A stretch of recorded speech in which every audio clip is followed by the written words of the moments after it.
মাশরুমের একটা রেসিপি আজকে তোমাদের সাথে শেয়ার করব। তার জন্য প্রথমে এখানে মাশরুমগুলোকে নিয়ে নিয়েছি। এখানে নিয়েছি একটা মশলা বাটা, যার মধ্যে আছে জিরে, আদা ও শুকনো লঙ্কা। তো এখানে মাশরুমগুলোকে আমি অর্ধেক করে, মানে একটা মাশরুমকে 4 ভাগ করে কেটে নিচ্ছি একটা একটা করে। তোমরা চাইলে মাশরুমটাকে 4 ভাগ না করে 2 ভাগ করে রেসিপিটা করতে পারো। আমাদের বাড়িতে মেম্বার বেশি, তাই আমি 4 ভাগ করে কেটে নিচ্ছি। তোমরা পুরোটা দেখতে থাকো, আশা করছি তোমাদের ভালো লাগবে রেসিপিটা।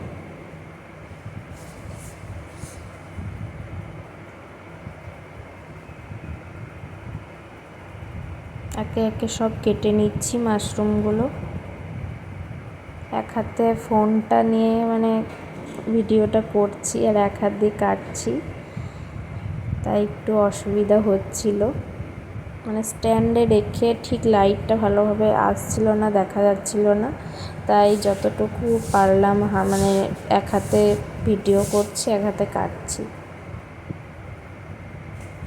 এরপরেই দেখো রসুনের কোয়াগুলোকে ছাড়িয়ে একটা বাটির মধ্যে রাখছি আলাদা করে।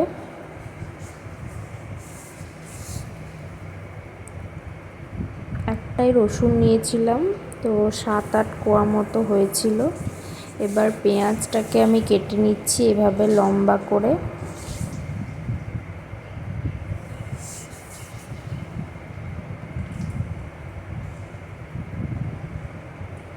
তোমরাও এইভাবে কাটতে পারো বা চাইলে ছোট ছোট পিস করেও কাটতে পারো।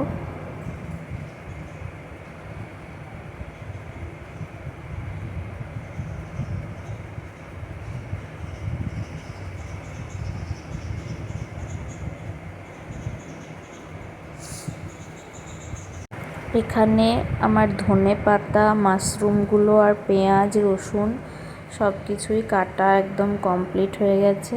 এবার আমি গ্যাসে কড়াই চাপিয়ে তাতে তেলও দিয়ে দিয়েছি। তেলটা গরম হলে এর মধ্যে যে মশলাটা আগে দেখালাম, ওর মধ্যে হলুদ, নুন একবারে মিক্স করে দিয়েছি। তারপরে কড়াইতে দিয়ে দিচ্ছি মশলাটাকে ভালোভাবে। তো মশলাটাকে কিছুক্ষণ আমি ভেজে নেব, কাঁচা গন্ধটা যেন চলে যায়।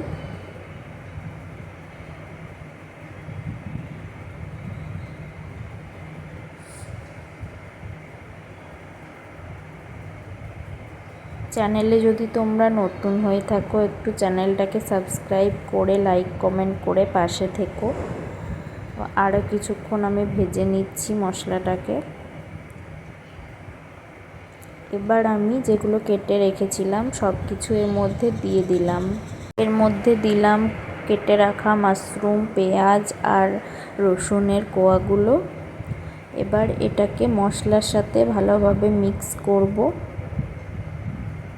দেখতেই পাচ্ছ, এভাবে মিক্স করে নেবে পুরোটা ভালোভাবে। আর যে ধনে পাতাগুলো দেখলে, ওগুলো লাস্টে আমি দেব নামানোর কিছুক্ষণ আগে। তো এটাকে ভালোভাবে আমি ভেজে নিচ্ছি।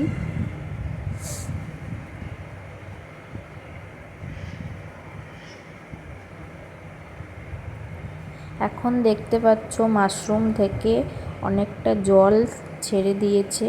এই জলটা যতক্ষণ না কমছে ততক্ষণ এটাকে এভাবে নাড়াচাড়া করতে থাকবো।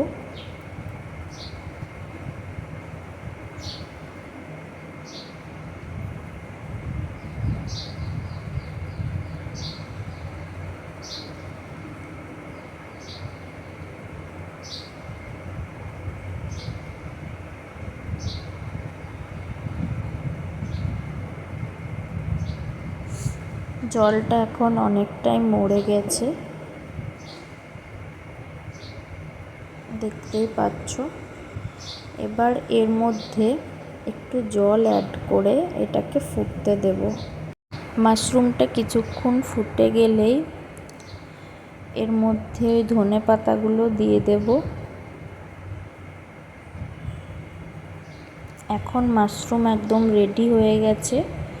ওইটাকে আমি পরোটার সাথে খেয়েছিলাম, একদম কম তেলে ভাজা পরোটা। আর খেতে সত্যি খুব সুন্দর হয়েছিল। তোমরাও এভাবে একবার ট্রাই করে দেখবে, আশা করছি ভালো লাগবে। আজকের মতো এইটুকুই, দেখা হবে অন্য কোনো ভিডিওতে। বাই।